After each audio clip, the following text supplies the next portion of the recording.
Hello guys, welcome to my channel home classes. और आज की इस वीडियो में हम करेंगे सिंपल प्रेजेंट टेंस। टेंस क्या होते हैं, इससे पिछले वाली वीडियोस के अंदर मैं आपको बता चुका हूं। ये सेंटेंसेस क्या होते हैं, ये भी मैं आपको पिछले वाली वीडियोस के अंदर बता चुका हूं। तो आज हम करेंगे सिंपल प्रेजेंट टेंस। तो चलिए सबसे पहले हम ये जान लेते हैं कि प्रेजेंट टेंस क्या होते हैं या इसकी पहचान क्या होती है। प्रेजेंट टेंस की अगर पहचान की बात करें तो जिन वाक्यों के अंत में है, हैं या हूं आदि आते हैं उन्हें प्रेजेंट टेंस कहा जाता है। तो ये हमारी प्रेजेंट टेंस की पहचान है। अगर किसी भी वाक्य के अंत में ये तीन शब्द आ जाए, हैं या हूं, तो वो हमारा एक प्रेजेंट टेंस होगा। और किसी भी प्रेजेंट टेंस या किसी भी टेंस को या सेंटेंस को बनाने के लिए जिस फॉर्मूले को आपको जरूरत होती है वो यहां पर नोटेड डाउन है, जो कि है सब्जेक्ट, हेल्पिंग वर्ब और ऑब्जेक्ट। सब्जेक्ट क्या होता है या किसे कहते हैं, हेल्पिंग वर्ब क्या होती है, ऑब्जेक्ट क्या होता है, ये हम आपको पिछली वीडियोस के अंदर बता चुके हैं। तो सब्जेक्ट आपको बता चुके हैं, लेकिन हेल्पिंग वर्ब जो होती है वो according to the tense change होती रहती है। जो भी टेंस आप करते हो उसके अकॉर्डिंग आपकी हेल्पिंग वर्ब चेंज होती रहती है। तो चलिए हम आगे जानते हैं कि वो प्रेजेंट टेंस के अंदर हमारी हेल्पिंग वर्ब्स क्या है। अगर हम हेल्पिंग वर्ब की बात करें तो प्रेजेंट टेंस के अंदर हमारी हेल्पिंग वर्ब है एज, एम, आर। तो ये तीन हमारी प्रेजेंट टेंस की हेल्पिंग वर्ब हैं। और ये जो प्रेजेंट टेंस की हेल्पिंग वर्ब हैं हम इन्हें कहाँ कहाँ और कैसे कैसे अप्लाई करते हैं, नीचे देखते हैं। इज जो होता है वो हमारा सिंगुलर यानी कि एक वचन के लिए इस्तेमाल होता है। अगर हमारा सब्जेक्ट सिंगुलर है तो हेल्पिंग वर्ब हमारी इज होगी। और अगर हमारा सब्जेक्ट प्लूरल है यानी कि बहुवचन है तो हमारी जो हेल्पिंग वर्ब होगी वो हमारी आर होगी। और अगर हमारा सब्जेक्ट आई है तो हेल्पिंग वर्ब हमारी होगी एम। तो ये हमारी हेल्पिंग वर्ब्स हैं जो सब्जेक्ट के अकॉर्डिंग, सब्जेक्ट के अनुसार ही लगाई जाती हैं। और प्रेजेंट टेंस के अंदर तीन ही हमारी हेल्पिंग वर्ब होती हैं। तो चलिए अब हम जानते हैं कि ये सिंगुलर और प्लूरल कौन कौन से नाउन या प्रोनाउन होते हैं। सिंगुलर नाउन और प्रोनाउन की अगर बात करें तो सिंगुलर नाउन के अंदर जो हमारे नाउन या प्रोनाउन आते हैं वो होते हैं ही, शी, इट और नेम। सिंगुलर के अंदर जो हमारे नाउन प्रोनाउन आते हैं वो ही, शी, इट या कोई नाम होता है।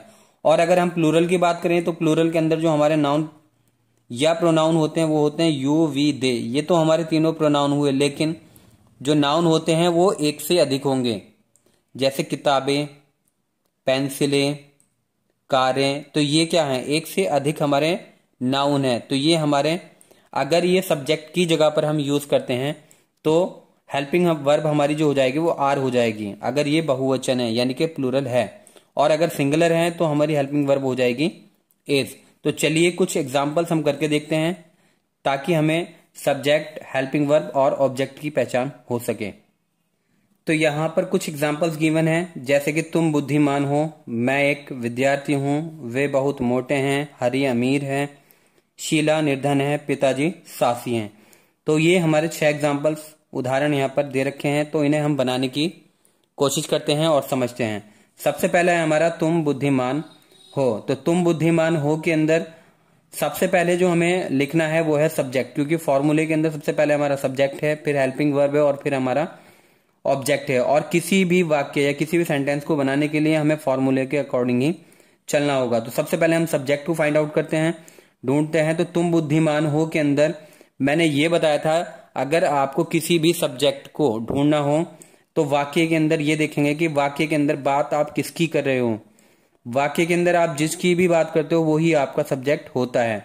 तुम बुद्धिमान हो के अंदर अगर आप देखें तो हम जो बात कर रहे हैं वो तुम की बात कर रहे हैं। अगर हम तुम की बात कर रहे हैं तो तुम हमारा क्या होगा, एक सब्जेक्ट होगा। तो हम यहाँ पर लिखेंगे यू, और यू की हिंदी होती है तुम। और यू हमारा क्या है, एक प्लूरल है। और मैंने ये बताया था कि अगर सब्जेक्ट हमारा प्लूरल है तो हेल्पिंग वर्ब हमारी क्या होगी, आर। तो हम यहाँ पर लिखेंगे आर, और आर की हिंदी होती है हो। इसके बाद बचता है ऑब्जेक्ट। ऑब्जेक्ट यानी कि सब्जेक्ट और हेल्पिंग वर्ब को उतारने के बाद जो भी बचेगा वो सब हमारा ऑब्जेक्ट ही होगा। तो अब हमारा यहां पर क्या बचा, बुद्धिमान। और बुद्धिमान को हम इंग्लिश में कहते हैं wise, full stop. You are wise, तुम बुद्धिमान हो। नेक्स्ट हम करेंगे मैं एक विद्यार्थी हूं।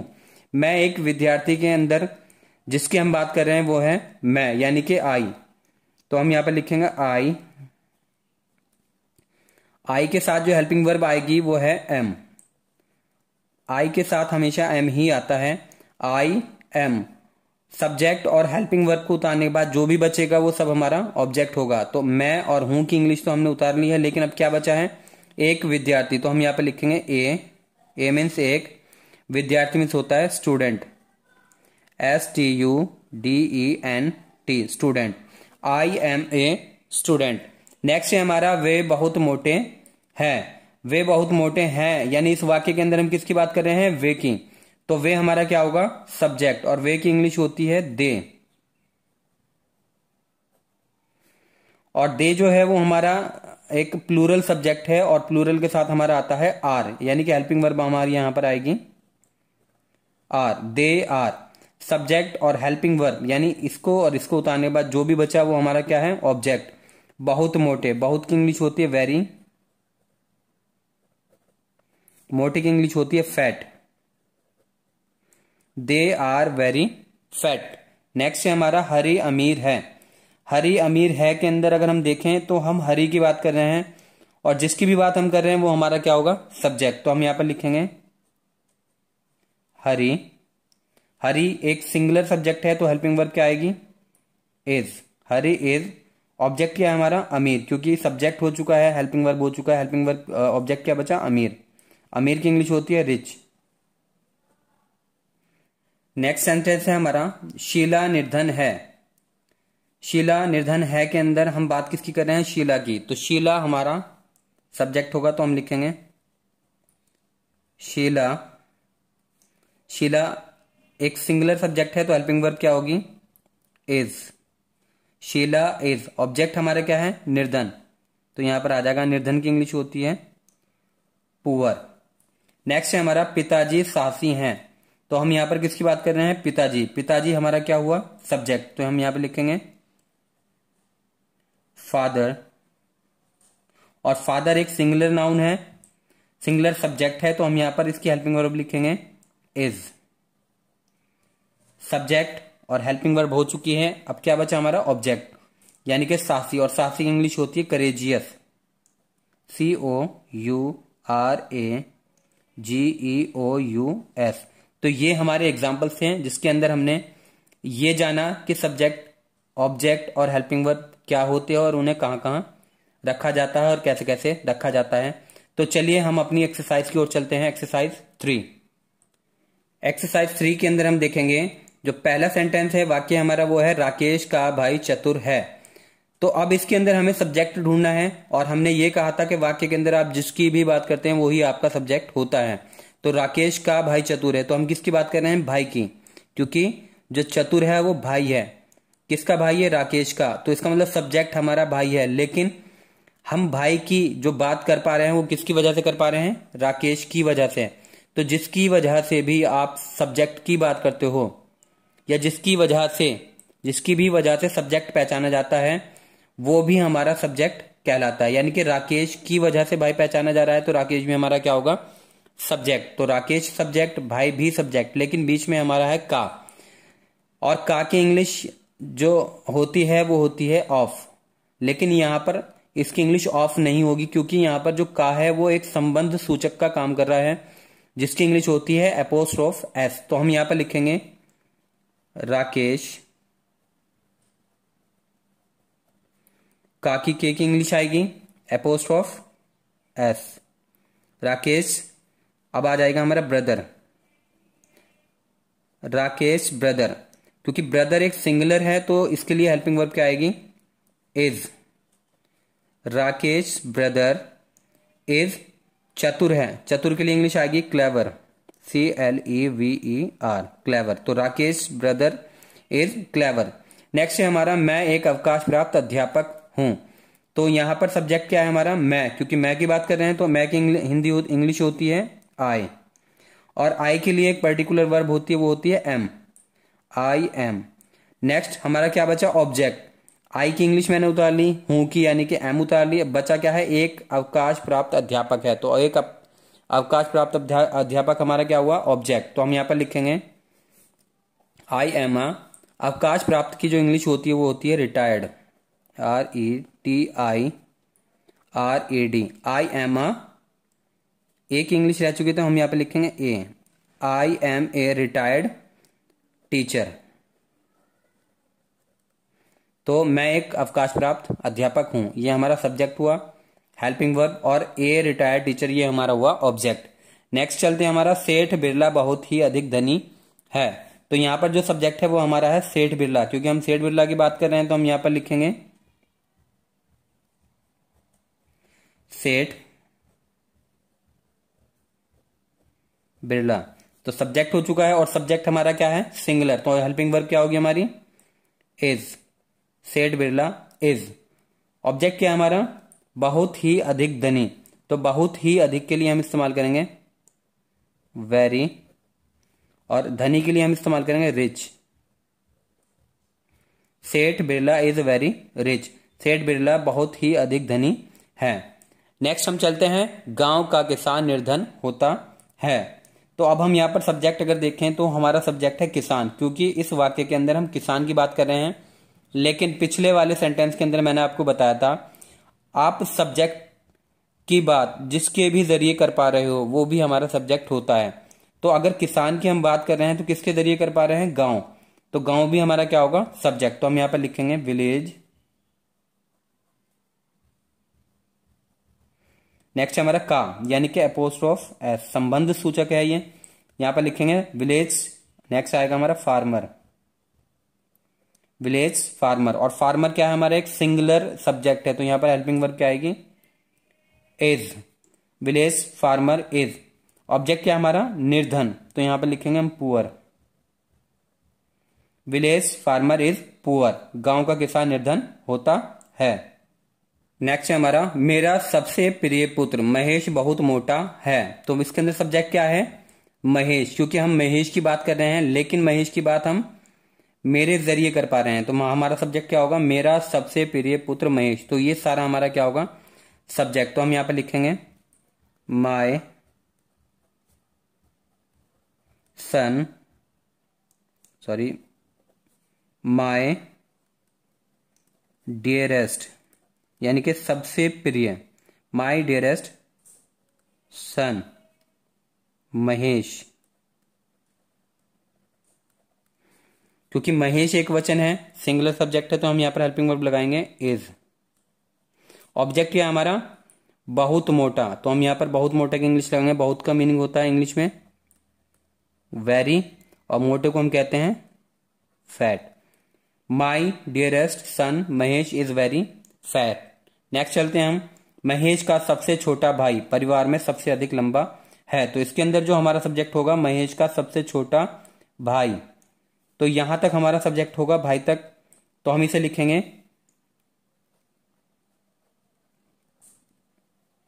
महेश एपोस्ट्रोफ एस, महेश सबसे छोटा। तो सबसे छोटे के लिए इस्तेमाल होगा यंगेस्ट, महेश यंगेस्ट ब्रदर। अब हमारा आएगी हेल्पिंग वर्ब, और हेल्पिंग वर्ब आएगी इज, क्योंकि हमारा जो सब्जेक्ट है वो एक सिंगुलर है। महेश यंगेस्ट ब्रदर इज, परिवार में सबसे अधिक लंबा है, इज टॉलेस्ट, सबसे अधिक लंबे के लिए इस्तेमाल होगा टॉलेस्ट इन फैमिली। नेक्स्ट है हमारा मेरा पुत्र रमेश चतुर और परिश्रमी है। तो इसके अंदर जो सब्जेक्ट है वो हमारा है रमेश, और रमेश की बात अगर हम कर पा रहे हैं किसके जरिए, मेरे जरिए, तो हम यहां पर सब्जेक्ट लिखेंगे माय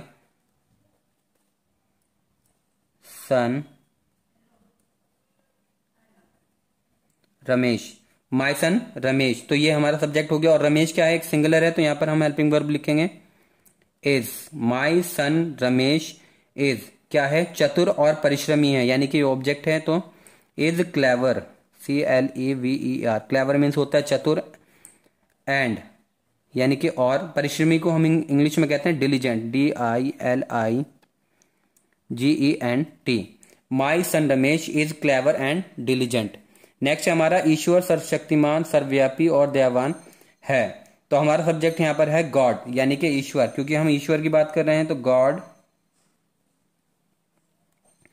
और गॉड हमारा सिंगुलर होता है तो हम यहाँ पर हेल्पिंग वर्ब लिखेंगे इज, गॉड इज। बाकी हमारा ऑब्जेक्ट है सर्वशक्तिमान सर्वव्यापी दयावान। सर्वशक्तिमान को इंग्लिश में कहते हैं ऑल पावरफुल, ऑल पावरफुल। सर्वव्यापी यानी कि ओमनी प्रेजेंट, ओमनी प्रेजेंट यानी कि हर जगह मौजूद रहने वाला। एंड यानी कि और। दयावान कहते हैं हम kind. God is all powerful, omni present and kind. Next है हमारा आज तुम्हारी माताजी तुम्हारे परीक्षा फल से बहुत अधिक प्रसन्न हैं। तो इसके अंदर जो हमारा सब्जेक्ट है तुम्हारी माताजी, तो यहां पर इंग्लिश आएगी तुम्हारी माताजी की योर मदर, क्योंकि ये सिंगुलर है तो हम इसकी हेल्पिंग वर्ब आएगी इज।